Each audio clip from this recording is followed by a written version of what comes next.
I was wondering, how can a young voice actor get his voice out there, I guess? Or his or her voice out there? Are you, where are you based? Where you live? Memphis. Okay.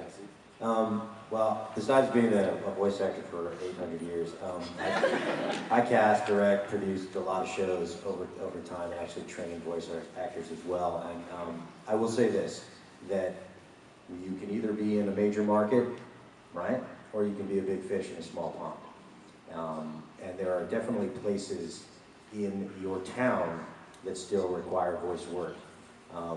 Radio stations and advertising agencies that do keep local voice talent on file. But I always like to say to up-and-coming people who want to get into the business that the lost art of being an intern is where I learned most about being in the voice business. I didn't know what voice acting was when I took my first job at a recording studio. I thought it was just music. And I learned like the Karate Kid. I was the coffee boy, and I worked my way up to being the production assistant, and then finally was the producer and ran the studio for 10 years. But I learned more by being in the studio. So if you are interested in learning what the business is about, not I'm going to sit at home and just read some things and post it online, see if I can get some work, in Memphis, I'm sure you can find out who the local advertising agency is, if they are looking for voices. I know that here and now, this is a right-to-work state, so it's a lot of non-union stuff, which can help you because it's a lot easier to be like, hey, I'm here and I'm available. You won't get paid as much, but also local car dealers. There might be 5 car dealers in town. Somebody's doing their advertising. They're not probably represented by a huge major advertising agency. They're probably someone in town. Well, those companies, those advertising companies also probably have a casting department. These are all ways to find, get your foot in the door. But the internship too.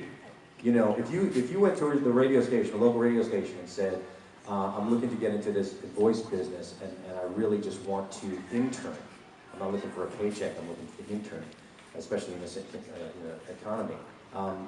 All I want is some hours to be here so that you can digest what's going on. If you're at the facility, okay? Let's say you're the guy that's making copies of the scripts that they need to read on the air, all right? What's your first name again? Christian. Christian. And a Pizza Hut commercial comes in that they've got to produce in-house. And they know that you want to get into the business, and they go, yeah, it's a young guy talking to a girl at Pizza Hut. Hey, Christian, does anyone want to get into, let's have him read for it. Let's give him a shot, because you're there. And obviously being there is very helpful because they don't have to do a lot of work looking around, and you're right there to try it. Now you might not get it, but it's very helpful to be part of that. You can go to coaches and get your demo reel made and all of that stuff, but I will warn you too that just because somebody is a voice actor does not mean that they are a great director and can coach you. Okay, so ask to hear their other demo reels as examples of what they've done. Oh, I don't have anything to play for you. Well, then you're not the guy. It's got to be competitive. Your reel's got to sound like my reel. And my reel is compiled of all the things I've done. And you need to produce that stuff so it sounds like all the things you have done, but you really haven't done them. So just be aware when you're going out there to do that thing. But yeah, try to find someone in town that's doing that and start there, rather than sending it out into the universe. Cool? Thank you.